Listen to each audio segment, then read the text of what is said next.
there's a very big body of work assembled now that comprises books of drawings and paintings,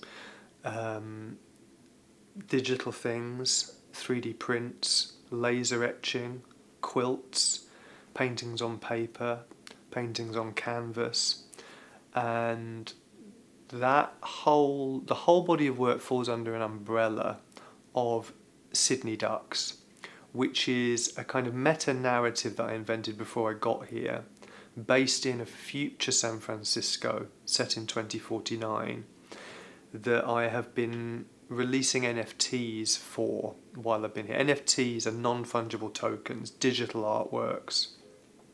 And this is an experimental space to work in for an artist. There's lots of very successful projects that are not run by artists, like Bored Apes or CryptoPunks. But why am I telling you about NFTs? It's to say that there's a world of images that I've been working into to mutate. So there's a series of mutants called the variants of concern, which exist as shrinky dinks, which are drawings that you bake in the oven. And then they exist as mutant videos where I've put those images through an AI program to make variations upon them. And then I've described my process as a form of mulching, in that I grow the work, I breed it, I cross-fertilise images, and then I mulch them down again and grow new mutants from that reservoir, and then repeat that process. And it's a form of peristalsis, a form of moving and swallowing and moving and swallowing. Something worth bearing in mind is that I make painting, and that I've been very conscious while I've been here that I want this to be good art, not just a token gesture towards the science and me illustrating it. It's as much about me engaging with the science that's going on and me bringing a different way of working into the context of what the scientists are doing.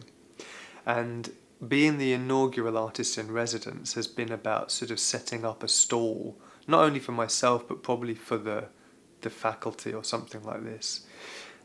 I clearly think in a different way, or I have a different set of thinking tools at my disposal which are visual, and that difference in ideology is stimulating in an otherwise homogeneous environment of research. That's a controversial thing to say, I know, but surely me being here is about being provocative. I am breeding images, and there is a tussle with my own lexicon, archive of my own work and strategies and previous things I've made, and the entirety of art history and image making. That's a peculiarity of painting culture and art making that maybe won't be familiar to the scientists. But in making paintings, for example, there's a painting behind me with a particular kind of cornflower blue on a particular yellow, and as I was painting it, it invoked a painting I had made when I was about 23.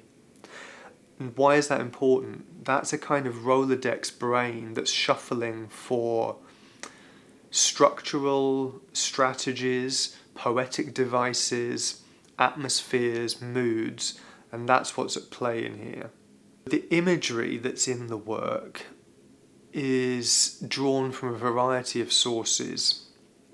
There's a pool of imagery that has come from the science. Quite early on, there's a series of patterns that you'll see, the pox patterns, that drew inspiration from a talk that I saw I think in the very first week by Adrian, where there was a kind of family tree of poxes, monkey pox, which was very topical at the time, albatross pox, magpie pox.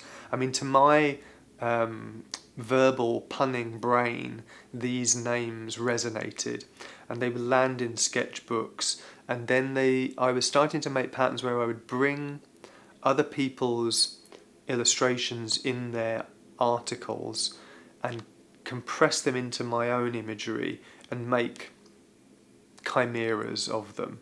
So you'll see there's references to breast cancers or to certain proteomic maps, and that's very abstracted at a certain point, but it becomes a way of me making a relationship to the science.